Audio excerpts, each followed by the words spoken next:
آپ کے دل میں رچنس ہو تو فارغ کریں اپنے آپ، ٹائم نکالیں اللہ تعالیٰ کے لیے، اور پھر دیکھیں آپ کے مسئلے کیسے حل ہوتے۔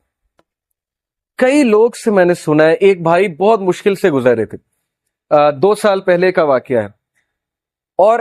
6-7 مہینے ہو گئے ان کا وہ مسئلہ حل نہیں ہو رہا، ان کا وہ مسئلہ حل نہیں ہو رہا، کوئی فیملی پرابلم تھی۔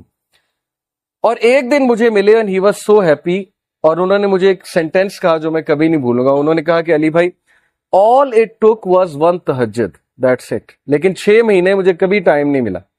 مجھے لوگوں سے ملنے کا ٹائم مل گیا، مجھے لوگوں سے کہانیاں سنانے کا ٹائم مل گیا، لوگوں کی سننے کا ٹائم مل گیا، لیکن تہجد کا ٹائم نہیں مل رہا تھا۔ all it took was one تہجد، اور میرا مسئلہ حل ہو گیا۔ تو امام شافعی رحمہ اللہ نے کہا کہ میکنگ دعا ایٹ دا ٹائم آف تہجد is like an arrow which does not miss its target.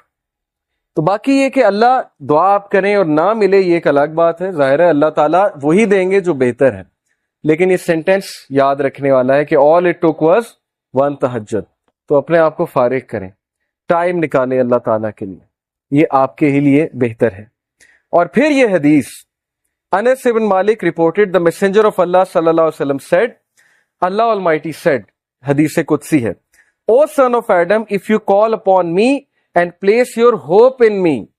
I will forgive you without hesitation۔ اگر تم ہوپ میرے سے لگاؤ گے، امید میرے سے لگاؤ گے، تو میں تمہیں معاف کروں گا، without any hesitation میں تمہیں معاف کروں گا۔ O son of Adam, if you have sins piling up to the clouds and then ask for my forgiveness, I will forgive you without hesitation۔ اور اگر تیرے گناہ آسمان تک جا رہے ہیں اور آسمان کی طرح پائل اپ ہو چکے ہیں، کلاؤڈز کی طرح، یعنی اتنے سنز ہو چکے ہیں کہ تم اسراف کر چکے ہو، اور تم مجھ سے معافی مانگو گے، میں تمہیں معاف کروں گا، لیکن سچے دل سے توبہ کرو، میرے پاس آؤ گے، میرے سے بات کرو گے، مجھے ریکگنائز کرو گے، تو میں تمہیں معاف کروں گا۔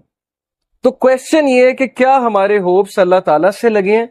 یا ہمارے ہوپس کریشن سے لگے ہیں؟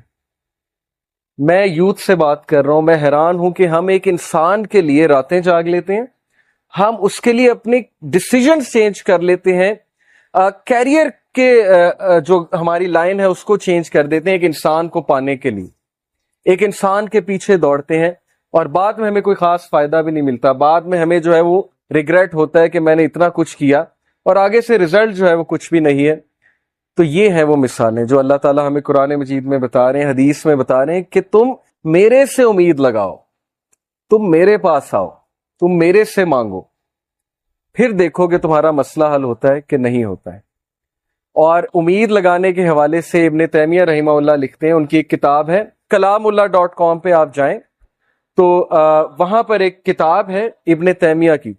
I think relief from distress, yes exactly یہ نام ہے، ریلیف فرام ڈسٹریس، کے ڈسٹریس سے ریلیف کیسے ملنا ہے، اوکے یہ کتاب ہے۔ وہ کتاب اس آیت کی تفسیر ہے، لا الہ الا انت سبحانک انی کنت من الظالمین، صرف ایک آیت کو پکڑا ابن تیمیہ نے اور پوری کتاب لکھ دی۔ اس میں وہ ایک بات لکھتے ہیں کہ اسلاف جان بوجھ کر یہ دعا کرتے تھے، یہ بھی ایک دعا تھی ان کی کہ ہماری دعائیں ڈیلے ہوں، ہماری دعاؤں کی قبولیت ڈیلے ہو۔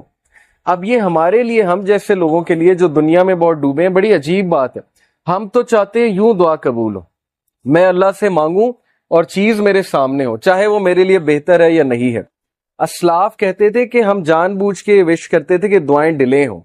کیوں؟ کیونکہ جب بندہ دعا کر رہا ہوتا ہے اس کا تعلق ہی اللہ سے اور ہوتا ہے،